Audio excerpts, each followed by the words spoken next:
right. Okay, I don't know if you guys can see me very good, but there's a Mad Dog Mountain Arts where I do my like rocks by the, I know I always gotta bend down. It's because I'm at the perfect angle, so for the light and everything, but I'm gonna do the rocks by the sink that I brought home the other day. And again, I know I said there were like, said there were tourmalines in my video because I was super excited, but it's just a bunch of black mica, also called biotite. So I'm going to show that, and I'm going to try to talk about it a little bit. I made some notes off Wikipedia, but do your own research, of course. And some of the rocks we cut today, and then just this one that I'm going to use this one to get zoomed in here, this piece of gneiss that I found in the road. It's kind of interesting, right? Look at that thing. It's like so smushed. It's tight. And the different colors too, right? And the different colors. So, on the BC coast here, and I was out rock hunting the other day. You guys seen a bunch of my videos, and I found some of these very nice pieces of biotite. And Wikipedia says biotite's like a term used for any black mica that's found in the field that is not assayed yet. If it was white, it would be muscovite.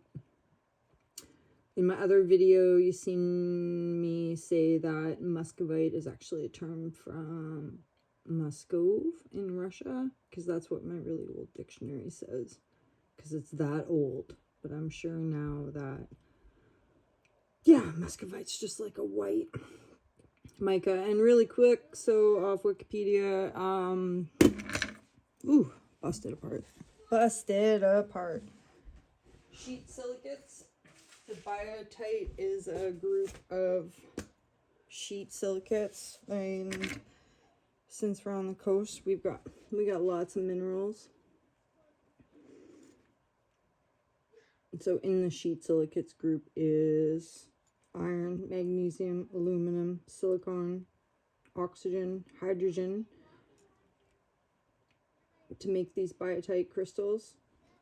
Different, what's the word I'm using for? Different compositions, I guess, depending on where you were. Like when I looked at the little pictures of them, if this had been a piece that had more aluminum in it, maybe it would be more gray. And I do have this piece.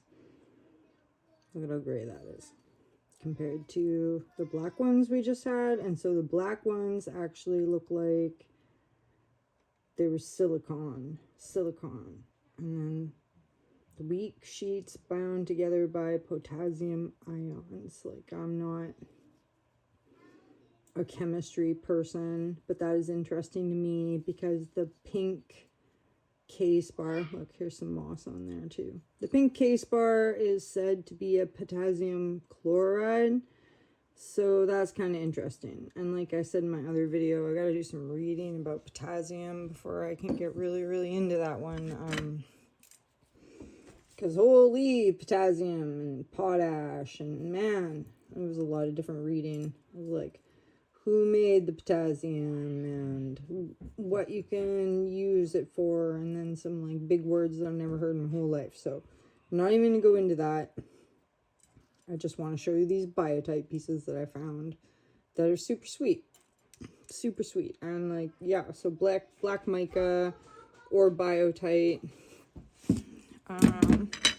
This big piece is probably, I must have another big piece somewhere, but this piece is the best for like, the crystals were monoclinic, prismatic. It's not very hard. I think it had like a 2 on the Mohs scale, so I could actually, like, if you've seen in my videos, like actually busting apart, you could grind it up for your art. It's stuck in this quartz. And the other thing about some of the pieces that we saw, like, I don't have another good one here besides this one, but like, so just use this one for example. You could have a gneiss with biotite and chlorite, So say like I found these big crystals, like here's this one's kind of got the granite too, right? You see it changing. All right, so it can change to be like that, and you would find that like in a rock wall, one part where you would have the heat or the pressure or whatever it was. I didn't read that part that would make the formation of the crystals. Obviously all the minerals, the like silicon, the oxygen, some minerals bonded together more strongly here, with like I think silicone being the toughest, and then this one, when it bonded, maybe more aluminum than the other one, but still biotite gneiss, common, it's said to be found together. So where I was like pointing at some of those bigger rocks, exclaiming that it's manganese, like some of those big boulders in my video, I don't know, I'll have to send it out to get it assayed if I really wanted to know. It could be a big boulder manganese. Sorry, I'm getting a little bit, I get a little bit, you know what I mean? You can go so far with like information, and then I'm like, I am not a geologist and I should not be quoting Wikipedia. So look this up on Wikipedia your own self. I also read a little bit out of my big old dictionary there, and I had it like written down for you. But anyways, that was just my little spiel about sheet silicates, and I shouldn't have called it tourmaline, but okay. And monoclinic. Monoclinic. Crystal habits, is that what it was? Characteristics. The other thing was basal cleavage. Okay, just a sec.